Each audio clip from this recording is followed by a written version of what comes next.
চাকরি দেওয়া যাবে এবং বিদেশেও পাঠানো যাবে। এই যে আপনাদের অনেকেরই আত্মীয় স্বজনরা আপনার সৌদি আরবে থাকে, মালয়েশিয়া থাকে, আছে না এরকম আপনাদের? এরা কি কেউ আরবি ভাষা শিখে গেছে? এরা কি কোনো কাজ শিখে গেছে? বা মালয়েশিয়ায় যারা গেছে তারা কি কোনো কাজ শিখে গেছে? কেউ কাজ শিখে যাবে। তারেক রহমান সাহেব সবাইকে ভাষা শিখাবে এবং এই কারিগরি শিক্ষা, যে যে কাজের জন্য যাবে তাকে সেই কাজে ট্রেনিং দিয়ে বিদেশে পাঠাবে। এই বিদেশে ট্রেনিং দিয়ে পাঠাইলে তারা ওইখানে যায় বেশি বেতনে চাকরি করতে পারবে এবং জায়গায় চাকরি পাবে। আমি কয়েকদিন আগে এই 4 নম্বর কুমারগাছা ইউনিয়নের বিভিন্ন জায়গায় গিয়েছি।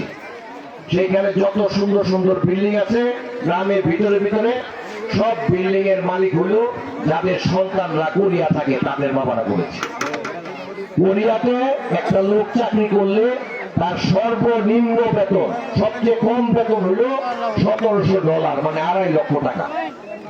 আপনার সন্তান যদি সাবালক হয় 18 বছরের পরে, সে যদি কোরিয়ান ভাষা শিখতে পারে, সে যদি কোনো একটা কাজে পারদর্শী হয়, তাকে তারেক রহমান সাহেব বিদেশে পাঠায় চাকরির ব্যবস্থা করে দিবে।